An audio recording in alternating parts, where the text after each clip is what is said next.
"You're on your own now, Mom. I've taken care of everything." That's the last thing my son said before he walked out of my hospital room. No wave, no backward glance. Just the soft click of the door, and the sharp, cold certainty that something precious was slipping away. My fingers shook against the starched white sheet.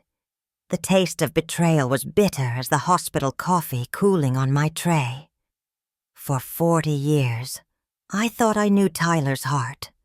I'd seen him through scraped knees, first jobs, every broken bone and broken promise. But that morning, I realized I had no idea what he was capable of.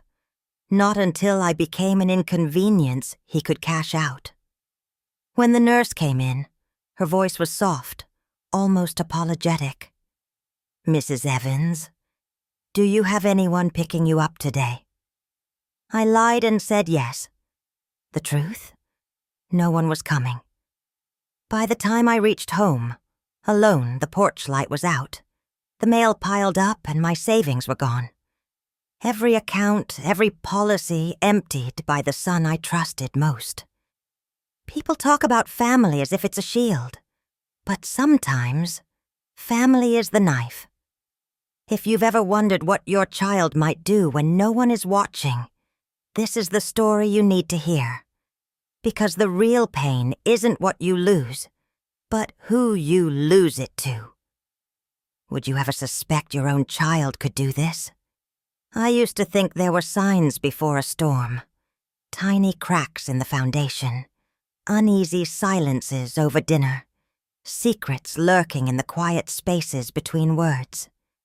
But sometimes, the cracks show up only after everything falls apart. Before that day at the hospital, Tyler had always been the reliable one. He called every Sunday, even if just for 5 rushed minutes. He'd bring me groceries, fix the faucet, remind me to take my pills. Looking back now, I wonder how many times I mistook routine for love. Maybe it was habit, or maybe I just needed to believe my family would never turn against me. Things began to feel off a few months ago. I'd find Tyler standing in my living room, looking through the mail with a frown. "You get a lot of bills, Mom.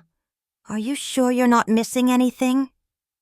His words felt sharp, almost suspicious, but he'd smile and brush it off. Jenna, my daughter-in-law, started calling with odd questions. "Do you remember where you keep your insurance papers?" Or, "Has the bank been in touch about any changes?" She said she wanted to help, but sometimes her tone made me wonder who she was really helping. I shrugged it off.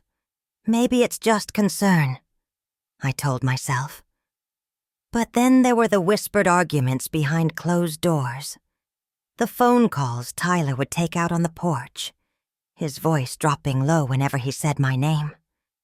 The time he insisted on taking over my online banking. "Just so you don't have to stress, Mom. I'll handle the passwords. You just focus on getting better." It sounded caring, but I noticed how his eyes never quite met mine when he said it. One night, Jenna brought over soup and sat at the edge of my bed, asking if I'd thought about changing my will. "You know, just in case, for peace of mind," she said, stirring the bowl absently. I laughed it off, but her question stayed with me. Peace of mind for whom? My doctor mentioned, almost casually, that Tyler had asked about power of attorney. He said you'd want him to make the big decisions if anything happened. That should have set off alarm bells, but I trusted him. After all, he was my son. There were little things, too. A lost checkbook, a misplaced bottle of painkillers, a strange withdrawal from my savings I barely remembered authorizing. Every time I asked, Tyler would smile and say, "Don't worry, Mom. I've got it covered." But now, replaying every odd moment in my head. I see the cracks were there all along. If you've ever looked back and realized you missed the warning signs, you're not alone. Sometimes the people we trust most are the ones who hide their plans best. Before we get too far, let me ask, have you ever felt something was wrong but couldn't quite name it? Drop your story in the comments, or just a me too, if you know that feeling. Because the cracks were about to become an earthquake, and nothing in my life would ever look the same again. You always think the real betrayal will come with shouting, slammed doors, or wild accusations. But most of the time, it arrives quietly, slipping in on padded feet, dressed up like care. It started with a single envelope, waiting on my doorstep the morning after I came home from the hospital. A pale blue windowed envelope from the bank. I almost missed it, hidden beneath catalogs and bills. I tore it open and my hands trembled as I read, "Your recent account changes have been processed." I didn't remember making any changes. I tried to log into my account. My password had been reset. Security questions had been updated. No longer my childhood pet, but the name of your first car, which I'd never owned. I called the bank, hoping for a simple mistake, but the voice on the other end was crisp, rehearsed. "We have Mr. Tyler Evans as your power of attorney, ma'am. All recent activity was authorized by him." Power of attorney. Those words echoed in my head like church bells, tolling for someone who hasn't died yet. I hung up, my breath tight in my chest. I stared at the pictures on my mantel. Tyler in his high school cap and gown, Jenna beaming beside him, family barbecues under the summer sun. How had I missed this? Was it really so easy to lose everything you'd built, just because you trusted the wrong person? The next hint came quickly. Jenna showed up one afternoon holding a grocery bag and a nervous smile.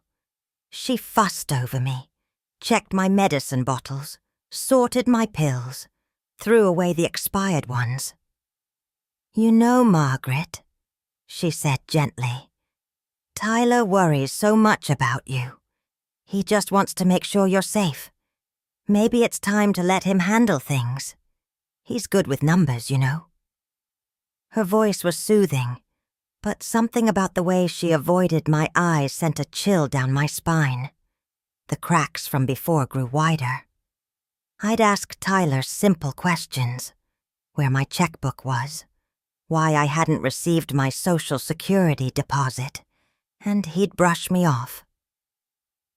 "Don't worry about money, Mom. I'm handling it all. You need rest, not stress." I wanted to believe him. I needed to believe that he still saw me as his mother, not just a problem to be managed. But little things kept piling up. A withdrawal from my savings for a home repair I never approved. A new car in Tyler's driveway, one he hadn't mentioned buying. The way Jenna hesitated before answering the phone when I called. One evening, I overheard them whispering in the kitchen, their voices low and tense. "She's slipping, Jen. The doctor said memory loss is normal at her age. If we don't act now, the insurance might not pay out." Insurance. That word set off a storm in my chest. My late husband, George, had worked all his life to leave something for me. An insurance policy meant to keep me safe, to honor the promise he'd made on our wedding day. We'd talked about it for years. Tyler knew every detail. I always thought he'd protect it like he'd protect me. I spent the night wide awake, replaying every odd moment. The phone calls, the mail, the way Tyler's eyes darted when I asked questions. Doubt crawled beneath my skin. Was this about love? Or was I just another line in his budget? Then, a strange thing happened. Jenna started acting distant. She visited less often, always with an excuse. Work, errands, not feeling well. She'd send quick texts to check in but never stayed long enough to finish a cup of tea. Once, she hugged me goodbye, but her arms felt stiff, like she was holding a secret she couldn't share. That's when I realized there was a game happening right under my nose, one I hadn't agreed to play. Tyler had moved all my bills to paperless. I only found out when the lights flickered and the electric company called about a missed payment. I tried to reach him, but he let my calls go to voicemail. I checked my safe. The deed to my house was missing. The final straw came when my neighbor, Mrs. Dawson, stopped me at the mailbox. "Margaret, are you all right? Tyler said you weren't up for visitors. Something about confusion, maybe even early dementia." I stood there, stunned. I'd never felt sharper in my life, but Tyler was painting me as fragile, unreliable, a burden.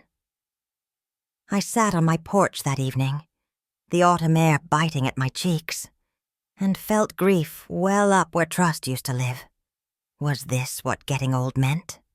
That your own family could rewrite your story without you knowing? But beneath the ache, something else flickered. Anger. And a cold clarity I hadn't felt in years.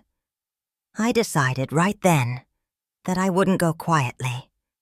I would find out exactly what Tyler was doing and why. That night, I started digging.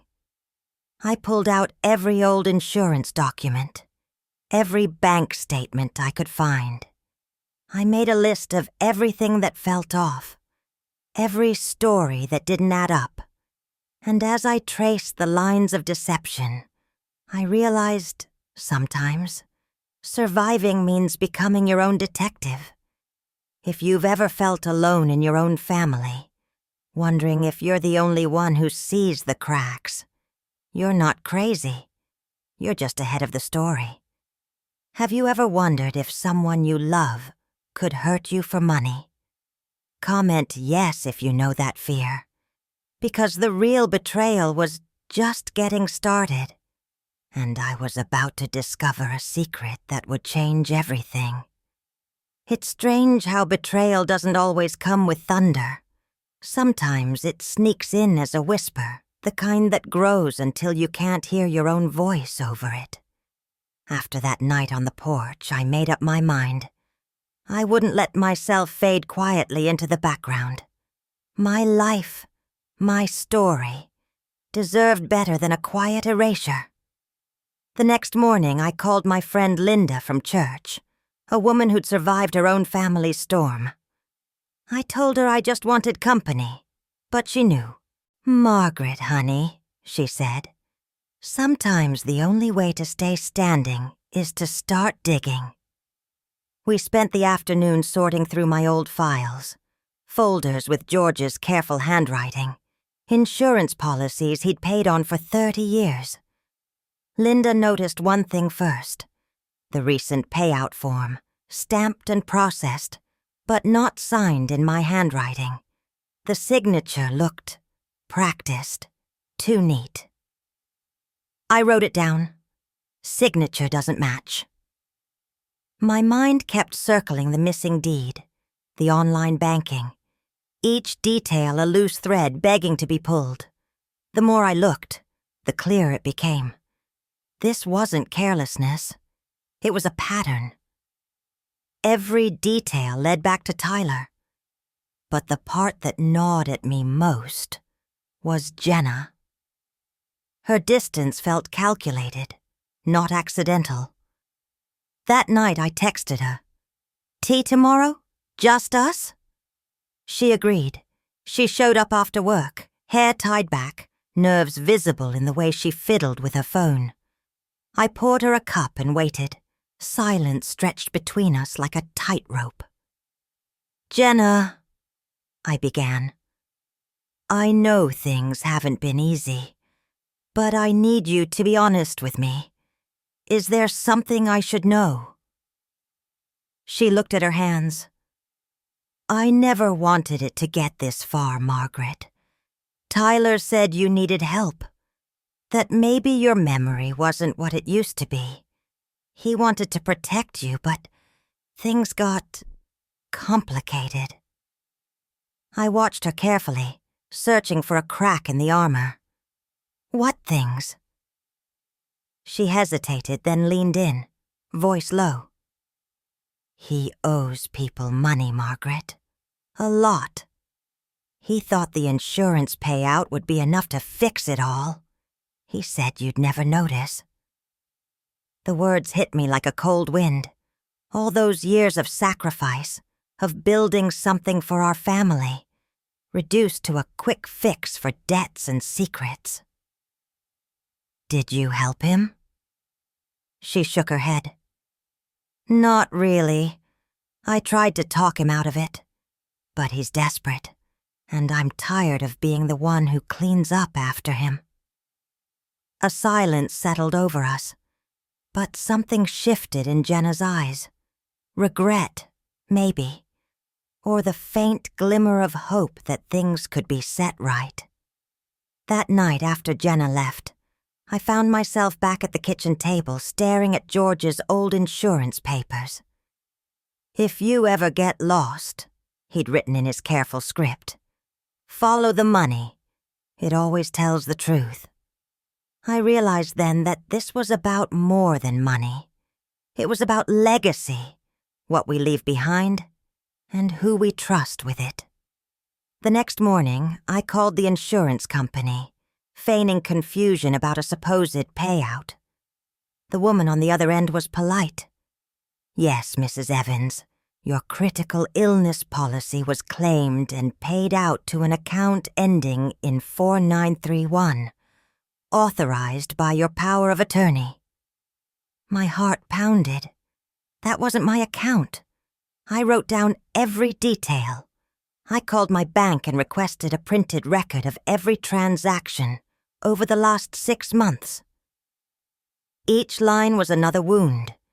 Grocery store receipts I never signed, cash withdrawals I never made, an online transfer to Evans Family Consulting, a business I'd never heard of.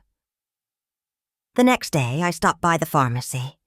My neighbor Mrs. Dawson was in line ahead of me chatting about her grandson's graduation. As I waited, I heard her mention how Tyler said you were doing better, but that you forget things now and then. I felt my cheeks flush. I forget small things, not my life. I replied, forcing a smile. But the damage was done. The rumors had started. Tyler was rewriting my story in the eyes of everyone who mattered.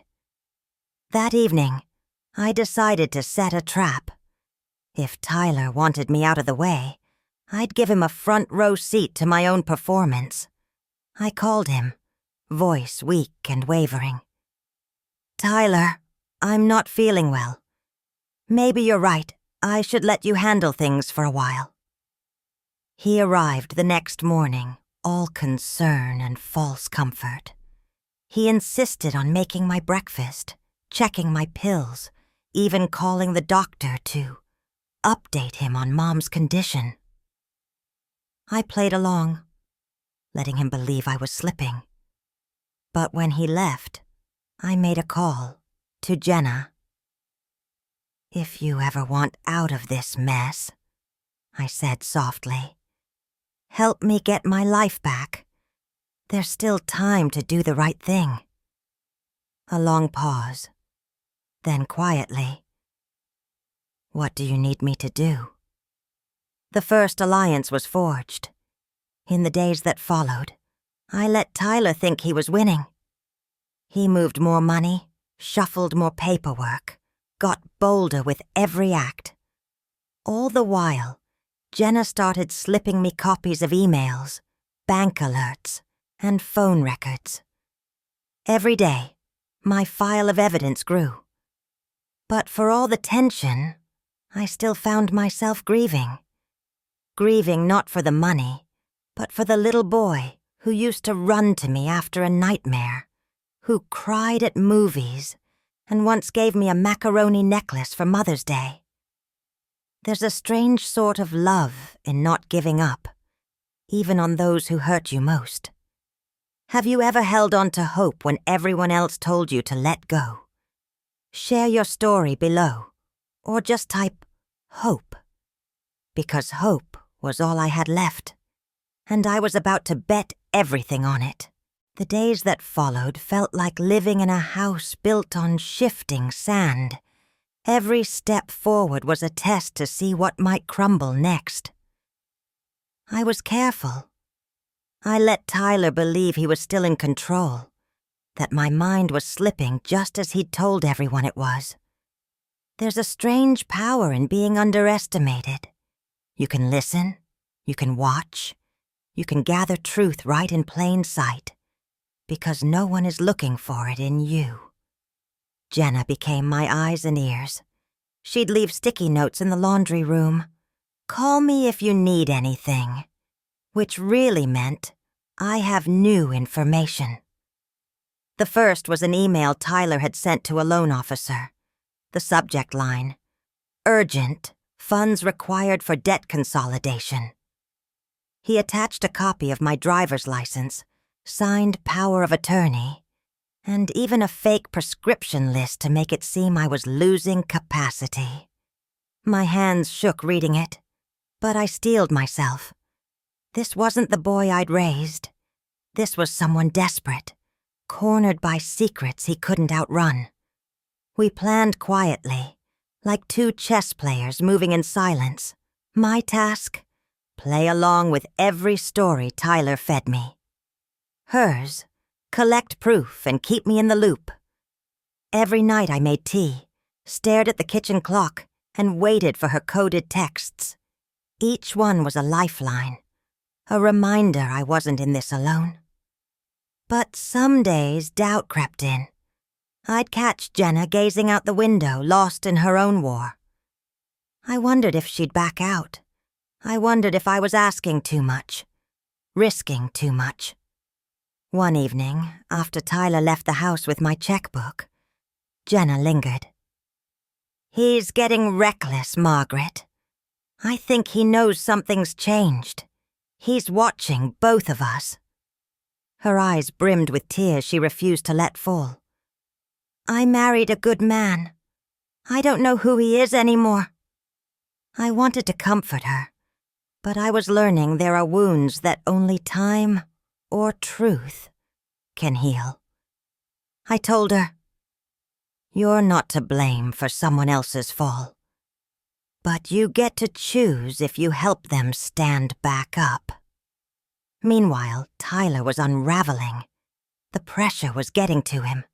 He'd show up at odd hours, sometimes furious over the phone bill or an unexpected bank charge. Other times he was overly gentle, almost sickly sweet, asking if I'd taken my medicine, offering to make me lunch, hovering just a little too long, as if I'd vanish if he looked away. One day, I pretended to forget my PIN number at the grocery store. He stepped in, too eager to help, and paid for my groceries with my own card. When we got home, I caught him rifling through my purse. "What are you looking for, Tyler?"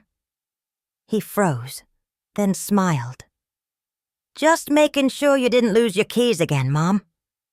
His lies were getting lazier, his hands shakier. That afternoon, Jenna and I had our first real argument.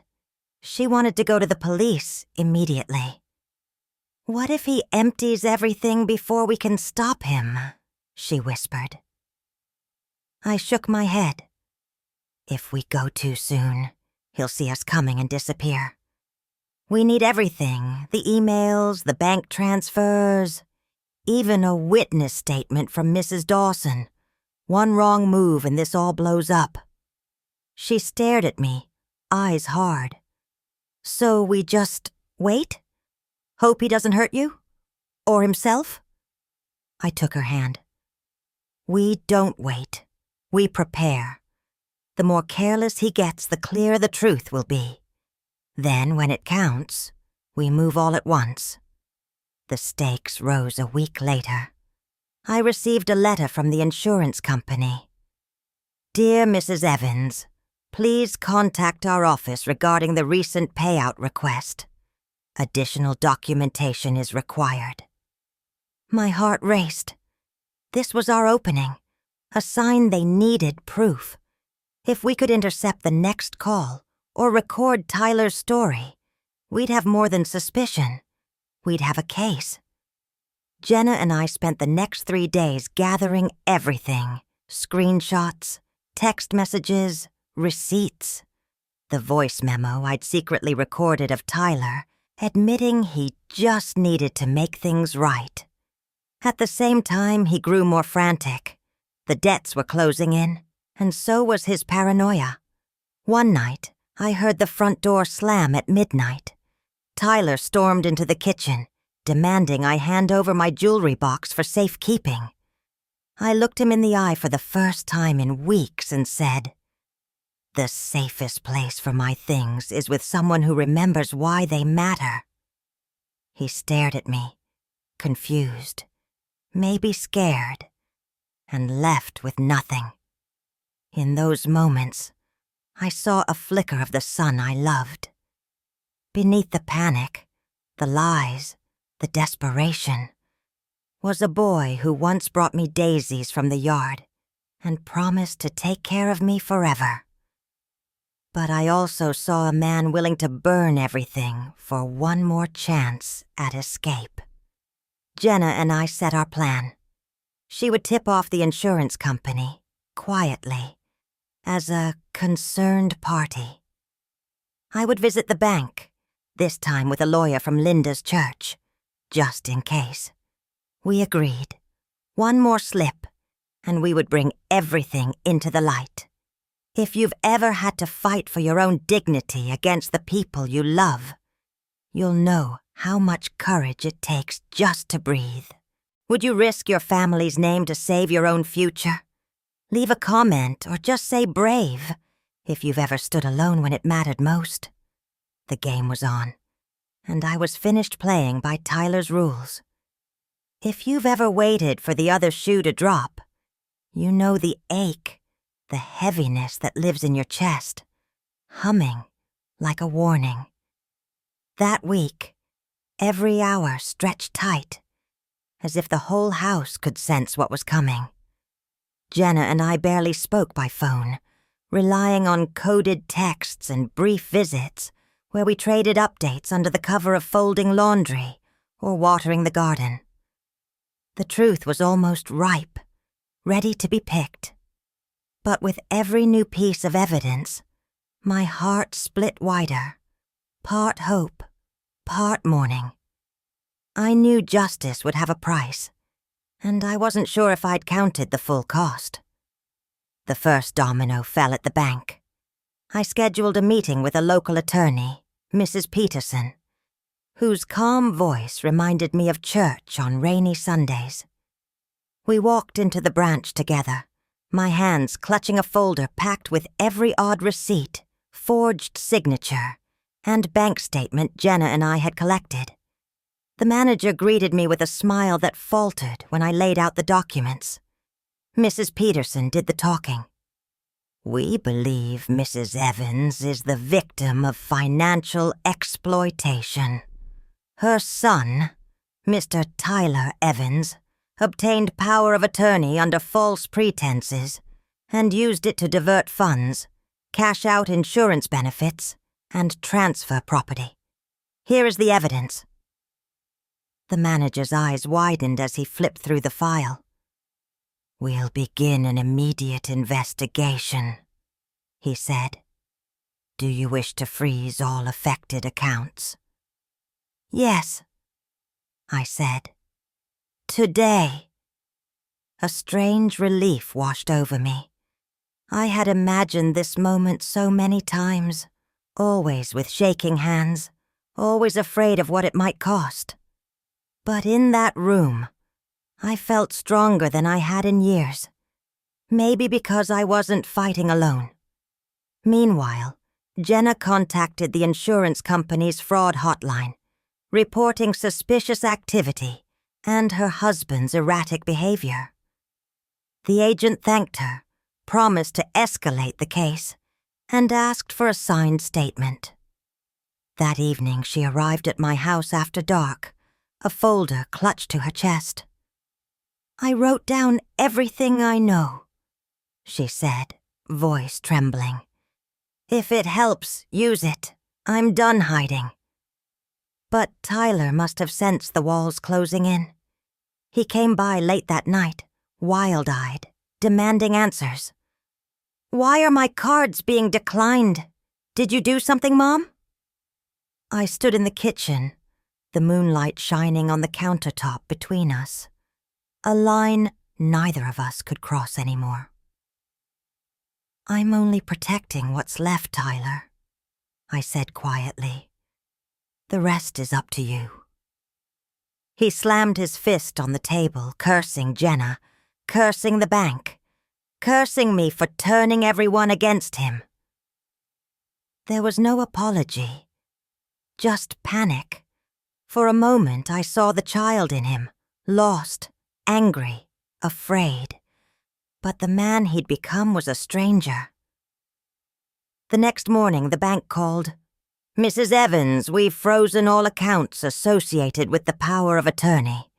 We've also notified local authorities as required by law. Please expect a call from the detective handling your case." That same day, an insurance investigator arrived. He was young, polite, and methodical. He reviewed every document, asked careful questions, and requested Jenna's statement. When he left, he shook my hand and said, "You're doing the right thing. Most people never fight back." News traveled fast. Mrs. Dawson, my neighbor, dropped by with a casserole and quiet encouragement. At church, whispers followed me down the hall. Some pitied me, some admired my resolve, but everyone seemed to have an opinion. I let the comments slide off, reminding myself that survival sometimes means being misunderstood. The investigation picked up speed. The insurance company confirmed that 2 large payments had been made to Evans Family Consulting, an account opened by Tyler 3 months before my hospital stay. More troubling, Jenna's statement detailed how Tyler had pressured her into helping forge documents, threatening to leave her if she didn't cooperate. For days, Tyler tried to reach me, leaving voicemails full of excuses, half-truths, and desperate promises.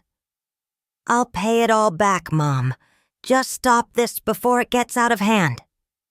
But I didn't answer. There's a particular kind of pain in turning your back on your child. But sometimes, protecting yourself is the most loving thing you can do. Jenna struggled too. She worried about her future, about being judged for staying silent so long. "What if I'm just as guilty?" she asked me one night, tears slipping down her cheeks. I hugged her, feeling the full weight of generational wounds. It takes courage to change sides when you finally see the truth. This is your start, Jenna, not your ending. At last, the detective called. "We have everything we need, Mrs. Evans. We're recommending charges for financial abuse and insurance fraud. Would you like to press criminal charges or pursue civil restitution?" I took a breath, thinking of George, of the house he built for us, of the boy Tyler once was. "Civil restitution. I want him to pay it back. But I don't want him in prison. I want him to live with what he's done." The detective understood. That's often the harder sentence.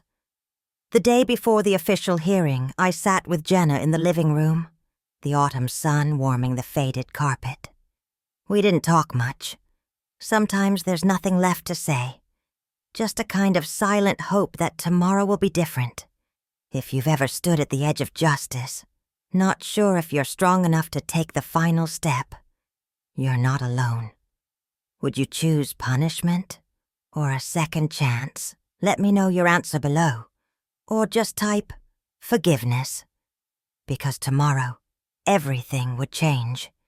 And the real reckoning was still to come. The morning of the hearing, I felt every year I'd ever lived. Tired, anxious, but determined. I watched Jenna carefully as we entered the courthouse. She looked pale, lips pressed into a nervous line. Tyler sat alone at the defendant's table, his suit rumpled, eyes sunken, the weight of months of secrets hanging over him. The judge began briskly. My attorney, Mrs. Peterson, presented everything. Emails, forged signatures, bank records, Jenna's detailed statement. The evidence was overwhelming, and when asked, Tyler could barely lift his head. "I'm sorry, Mom," he whispered, voice breaking. "I never wanted to hurt you. I just lost myself." The judge's face was stern but not cruel. "Mr. Evans, the court finds you liable for financial exploitation, insurance fraud, and breach of trust. This is not a prison sentence yet. You are granted civil restitution.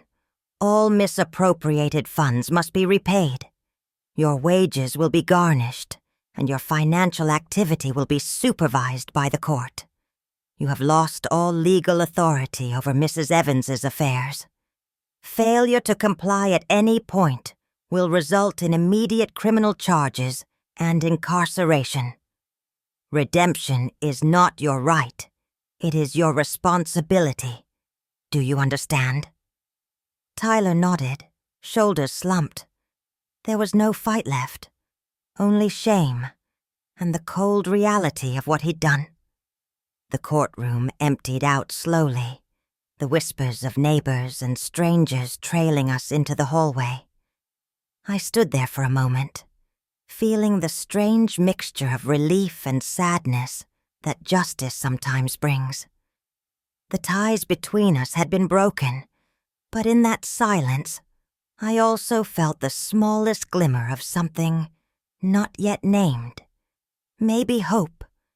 Maybe just the end of pretending.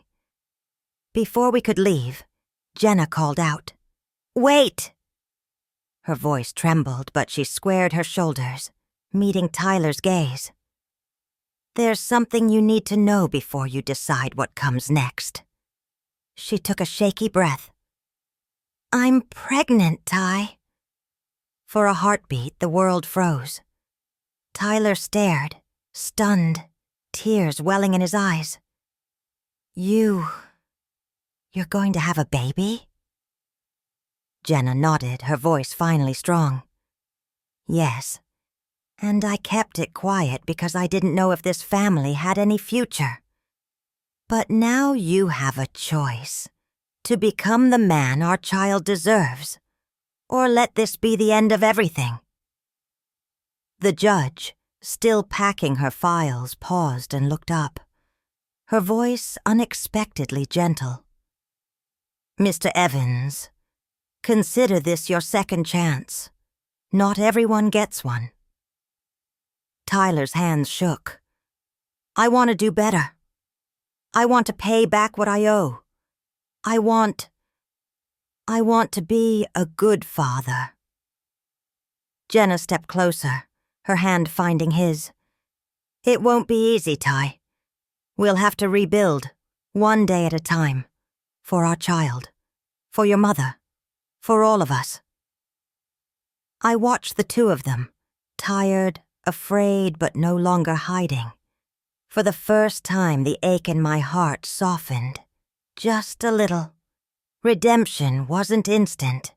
It would take time, proof, and action. But the door wasn't closed.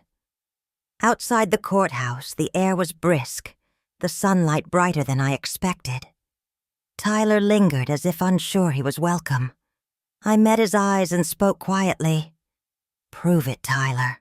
Not with promises, but with what you do next. You're free for now, but under the watch of the court, this family, and your own conscience." We walked home together, not as the family we once were, but as 3 people carrying both the scars and the possibility of healing. That night, for the first time in months, Jenna brewed tea for all of us. Tyler sat with us, silent but present. I watched him, his posture tentative, his words few, but a new sense of purpose just starting to form. He said softly, "I'll pay back every dollar, Mom. I'll show up for you, for Jenna, for our baby." I nodded, not forgiving all at once, but allowing hope to enter the room again. "We'll see, Tyler, one step at a time. If you've ever watched a loved one hit bottom but still found the courage to hope, this story is for you. What would you risk or forgive for a real second chance in your family? Comment below, or just type 'begin again' if you believe in healing after betrayal. Because justice isn't the end of the story. Sometimes it's just where a new one begins. Some wounds never fully close, but with time and the right kind of courage, they become part of the story you're proud to tell, not just scars you try to hide. After the court ruling, life didn't snap back into place. The days were quieter. Tyler started sending monthly restitution checks, each one a promise kept, monitored by the court, but paid with his own hands. Sometimes he would show up to help around the house, fixing the mailbox, raking leaves, sitting quietly at the kitchen table with Jenna. He never expected gratitude.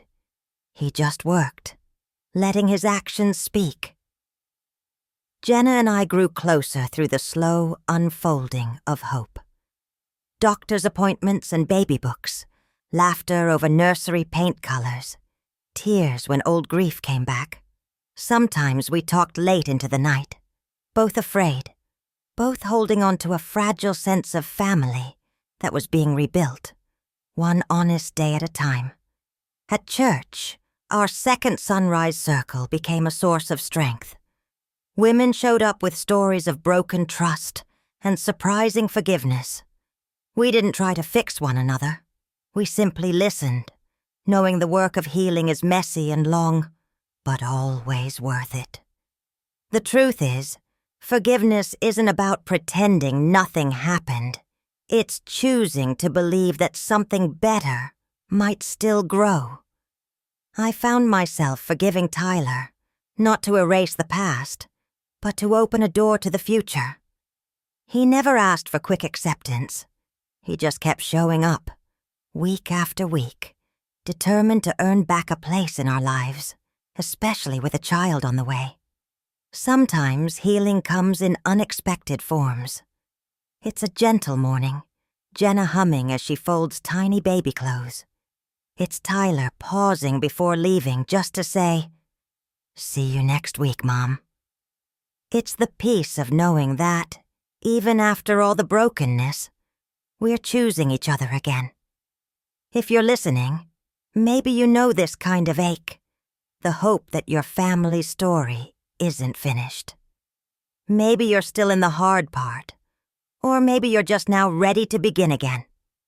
So, what would your second sunrise look like?